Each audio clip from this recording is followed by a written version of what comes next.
Okay, so once you have your blog set up and you have some posts queued up, you're probably going to want to link it to your other social media. In this video, I'm going to show you how to link it to Facebook because that is where I want all my blog posts to show up because I get more traffic on Facebook. I just like my Facebook better.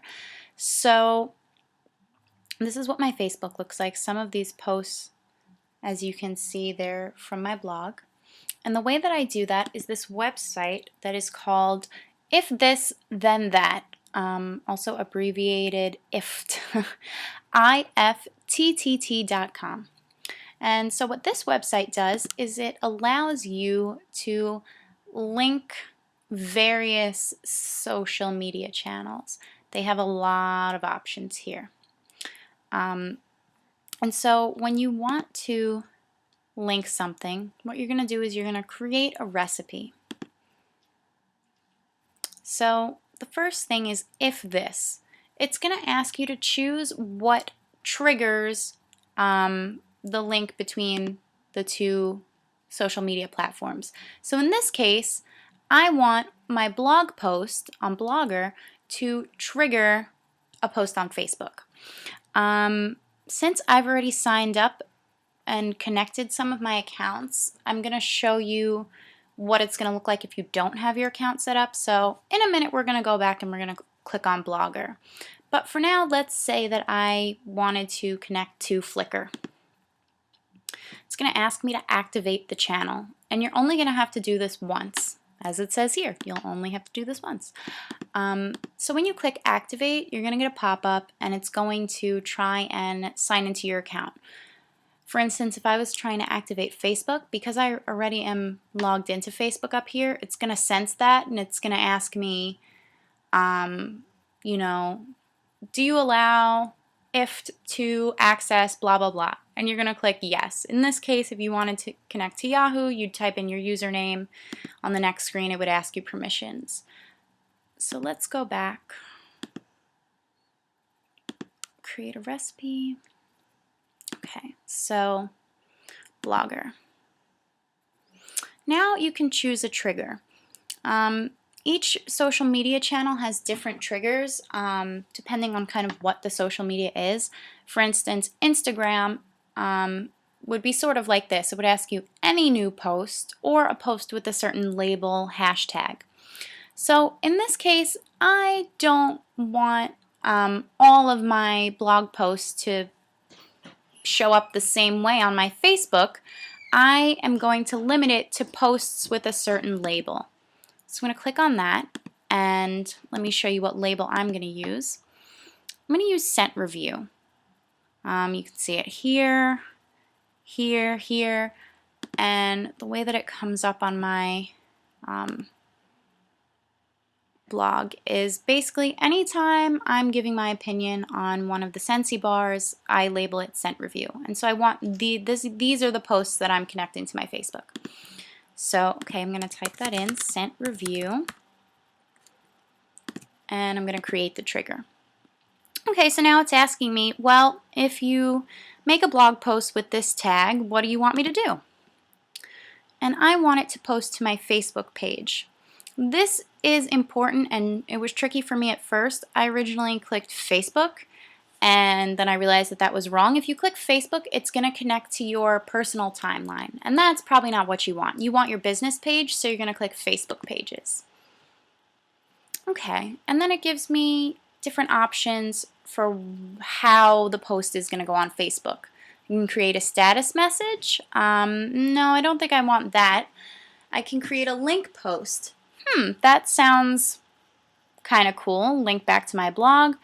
Upload a photo from the URL. This is what I've found to be my favorite way to link these posts. I've tried the link posts before, but I didn't really like the way that it was coming up because the pictures were really small, and both of these options don't there is no way for your customers really to find it other than scrolling down your page. So for instance, because I'm posting as a photo link, it's going to show up in my photos over here. And so this these pictures, they can click on it and get to my post from my blog. If I didn't do it that way, if I did it either as a status message or as a link post, they would have to scroll all the way down to find it. And I just don't think that's the most efficient way to have your customers access your content. So upload a photo. Then you're going to tweak the little bits and pieces of how you want your post to show up. So yes, the photo URL, I just wanted to grab post image URL. So it's going to grab this first picture that it finds in the post. That's really important because let's say you have multiple pictures, it's going to grab that first one. So make sure that the one that you have first is the one that you want to show up as your post on Facebook. Okay. The message, post title and post URL, that's the default, which means that if I were to leave it like this on Facebook, it would have this picture, and then the caption would be Eskimo Kiss, and then it would have a link to this post. That's not what I want. I want all of this. So because I have Eskimo Kiss as the title and Eskimo Kiss as part of the post, it seems unnecessary for me to keep this post title ingredient in here. So I'm going to delete that. And I'm going to click on this little beaker and select a different ingredient. I want post content. So I'm going to add that in. And yes, I want the post URL. I want people to be able to get back on my blog with a link, but I don't want just a random link there with people not knowing what it's going to. That seems a little shady to me. So I'm going to type this little message on blog post URL, just so that people know that that's where the link's taking them. And I want the album name to be Scent Reviews. Okay, create action, create recipe, and it's really as easy as that. If for any reason you ever want to edit it, you can click on this little pencil, right? I actually wound up doing this because I started out with, something in my message area. I realized I didn't like it. For instance, I didn't have this on blog at first. I just had the post URL. And then when I saw how it was coming up on my page, I said, no, I don't like that. I need to kind of tweak this a little bit. So I updated it. And if at any point you want to stop this link between your two social media channels, you can turn it off. And it turns gray, and that's how you know that this website is not gonna check for this particular recipe anymore. And it's kind of cool because you can have multiple recipes at the same time. For instance, I just set up the recipe for scent review, but maybe I want a different recipe for product review. Like maybe I want them to go into different albums on Facebook. And so now that I've set up that recipe, let me show you how it comes up on my page. So we were looking at Eskimo Kiss on my blog. This is how it looks.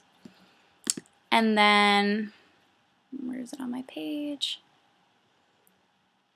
It's all the way down here. So it comes up, it says posted by if this then that. But if you look at this little thing, this little question mark, it says that only people who manage the page can see that part. So it means to anybody who visits my page, it's just going to look like I posted it. But for me, the manager, it's telling me that this particular post wasn't created through Facebook. It was created through this third-party website.